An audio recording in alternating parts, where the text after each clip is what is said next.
to the One Chunk Challenge. As you can see, the challenge is already complete. Look at me. I'm a big chunky boy. Probably all those chickens I've been eating. Yes, that's right. I eat all the chicken meat from the chickens I kill. I'm not a monster. Jeez. But being such a big chunky boy means I've killed a lot of chickens. Anyway, let's stop talking about my belly and talk about this challenge. I have to build not one, but 2 houses. One modded and one vanilla. Each house will be built in a single chunk. Each house must include a garden, a crafting room, a chest room, an enchanting area, a bedroom, a back door, a front door, and me. I've got to be able to fit inside it. Sounds pretty easy, but a chunk isn't that chunky after all. How big is a chunk? This is how big one chunk is. 16 blocks by 16 blocks. So not that big of a space to fit on everything we had on that list there. But let's give this a shot on this vanilla version of Minecraft. I think I'm gonna go for a brick house, because I rarely ever build out of bricks. Combined with some mossy stone bricks though. And I always build in the same style. So today, I'm going to try and change it up a little bit and see if we can get anything cool going. So I'm going to be using some andesite blocks as well as a bit of accent on here. And because we haven't got much space, we might have to go quite high up. And I'm not allowing myself to use a basement here. And I'm leaving space out front for the garden. And we're going to have some space out the back as well for the farm. Now, normally a house this size would be taking me a very short amount of time to build, but because I'm trying to just build it in a weird, unique sort of style that I'm not used to building in, I'm really struggling. Taking a long time. One thing I always struggle about doing differently is roofs. I like just doing the 45-degree angle roofs, you know, the standard 1 block up, like this sort of roof. So when it comes to roofs like this, I always just make them look terrible, it seems. But this seems to be turning out okay at the moment. Also adding in a chimney up here as well, just as a little bit of extra detail. I'm actually surprised how big this area is. Okay, looking pretty good at the moment. Before we work on the inside, however, let's work on this little garden area here. Okay, let's grow a sapling, but we're gonna have to trim away any bits that aren't with inside the chunk. Oh, it actually looks terrible. Let's remove the sapling, and maybe not have a sapling. Maybe we'll just have a sapling and a little flower pot instead. That's a lot better. Okay, starting to look a bit better with some detail on now. All right, and for the farm around the back, obviously not got too much space, but it's enough space to make a very cute looking farm. We've got this little area here with all our crops in. Nice and shaded here and also well protected. Nothing can break into here with ease. Pretty cute, I think. And now we've got to try and fit everything else that we have to build inside this house here. I'm going to use some of these stripped birch logs to try and make a cool pattern for the floor. There we go, that looks pretty cool. But I think I'm just going to do this for the downstairs, as I think I might just use birch planks for the upper floors, as I like it when the stairs match the floor. And speaking of the stairs, we're going to add some in here. So one staircase here, and then another staircase over here as well.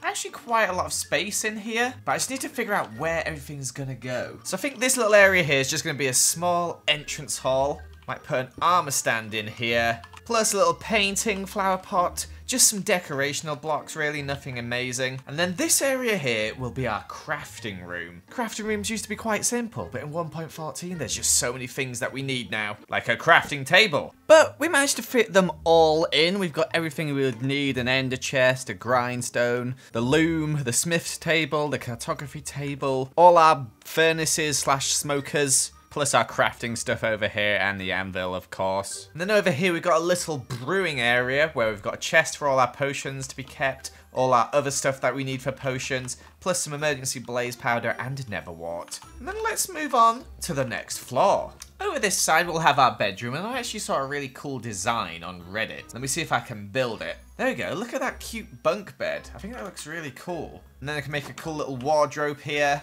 maybe a jukebox. Then just here we can have like a little display area maybe. Just a little cute area with some skulls and some rare items and stuff that you might want to just store. And then upstairs we're gonna have our chest room and our enchanting area, and luckily we have enough space up here for both. So a little enchanting area in the corner here, and then the rest of the space is all gonna be for storage. There we go, so much storage up here.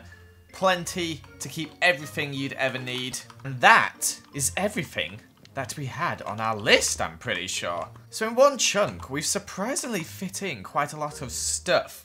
And we haven't made a ridiculous sized house either to do so. In fact, this is quite a small, cute house, in fact. I'm really happy with how this house looks. And the inside is very cozy, which I think is a good thing. I really like cozy houses. I think I'd probably add a basement down those stairs if I was to change it and maybe put the chest room down there instead of upstairs. But the bedroom is very cozy, very cool to have a display area, and the upstairs is great as well. I really like this storage area, even if it is a bit out of the way. But this was vanilla. What could we do if we had some mods? So we got this same orange space, but now we have about 500 more blocks, plus chisel and bits. Gonna go for a similar styled house with 2 different colors, one on the top and one on the bottom, except this time, let's go for some like wood and maybe this limestone color. Let's see if we can make something look cool. And the great thing about chisel and bits is that we can do thinner walls and more decoration. So the wonderful thing about these thinner walls is it looks like we have more space outside, so we can add windowsills and just more space for the garden and stuff, which is lovely. And another good thing is that we can change the walls inside to be all the same color. So I might not do limestone, I might do something a bit nicer. And my favorite thing about chisel and bits is being able to add glowstone in underneath planks like this, as I hate placing torches. Okay, progress is coming along quite nicely. Trying to find a way to make this like more interesting. So I've gone for a sort of like curved style roof here. I think that looks pretty cool on this side, but I think I might do a pointed roof on this bit here. And then this bit out here at the back is going to be a little balcony. But I think we're going to go up one more floor first, as I'm just completely experimenting at this point. But I'm enjoying myself. I'm actually really enjoying this experimenting. So I'm hoping that this comes out looking all right. And if it doesn't, that's fine. You win some, you lose some. I'm adding this really cool pattern around the outside here as a bit of detailing, and I'm really enjoying it. Like, it sounds weird to say that I'm enjoying a pattern, but I am, okay? Because I normally build all the same style houses with chisel and bits. They've all got pointed roofs, and they're all built in my building style. But this is different. This is special. And we'll go for a sort of terracotta style roof like this, which may take some time to build, so let's time-lapse it. Previous Joel was right. It took a total of 30 minutes building this stupid roof. I actually added quite a lot of detail on. I even went smaller than the block that is currently being seen right here. But I'm pretty satisfied with how it turned out looking. Back to you, past Joel. Okay, that took way too long. Let's start adding these windows in now. Adding a bit more detail on for this second layer as well to just sort of separate them off. Not as detailed as the little bit below, but still pretty nice. I've spent way longer on this building than I have on the previous one so far. There we go, all the windows are on. This house is looking really good. I forgot to show the back. We've got the sort of like 3-pronged little bit at the back as well. I think that's looking good. And we've got a balcony as well, which should hopefully look quite nice. Let's work on the garden. First, we're going to replace the grass with some nice flowery grass. Add in a tiny little pond here. And then we're going to add in a very simple fence here. Add some nice custom flowers in. Little bush in the corner. And then we'll make a quick custom tree as well. Nothing too complicated, just using the chisel and bits mod. Kind of gone out of the boundaries a little bit, I've just realised, but at this point I'm beyond caring. You could cut it off if you wanted to. In fact, let's do it because it is the rules. There we go, it's within the parameters again. Put a little bench out here, a couple of lily pads, very cute.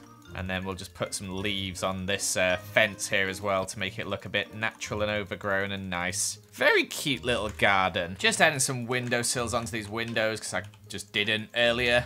And do you know what? The outside is looking very clean right now. I think I might just leave it like this before adding anything else on. Didn't really leave much space for a farm this time, unfortunately. So I think I'm just going to go for wheat seeds. And then just do some vines up and down this wall at the back here to give it some more detail and make it look more like a sort of like wildlifey little area. You know me, I love my vines. No roof this time though. Added on a very modern looking balcony as well. I think that looks really cool. You can see out across the world. And I think it's about time we started decorating the inside of this place. I'm going to start by adding this spiral staircase here just because it saves a lot of space. I'm actually going to enclose it in this cool little area here as well, so you just head straight up. It's nice. We'll do the crafting area in this corner here. And because it's modded, we can add in a little kitchen area as well.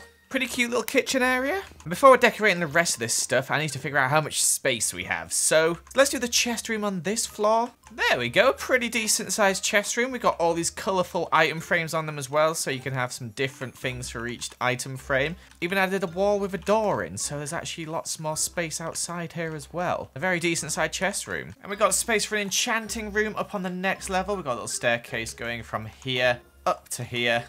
And then we're going to have our bedroom in here. Very cute little bedroom here. We've got some wardrobes and stuff. These are all storage and stuff. And we've got like another little chest of drawers here. Little painting. Very simple, very cozy. And now that's everything that was required. But we've still got quite a bit of space. So we can add some stuff into all these empty spaces over here. Very cute little lounge area. Then we've got a fish tank over here with a little bookshelf and stuff. Could probably add something here. There's so many things in this props mod that I just don't know what to use. That'll do. Very nicely decorated. We've got a little area over here with some bookshelves and stuff. We've got a little office over here. Made the enchanting area look a little bit more enchanting. And I didn't really know what else to put up here, so I just put a table, as I kind of ran out of things that you need to put in this house. But I think it's looking pretty good. I'm very happy with the outside. I think the outside looks really cool. Not a big fan of some of the inside. But seeing as it's built in one chunk, I'm very happy with that. There you have it, guys. That is the one chunk challenge. Let me know what you think. Do you prefer the vanilla or do you prefer the modded? Let me know in the comments or in the poll in the top right. And I shall see you another time for another video. Goodbye.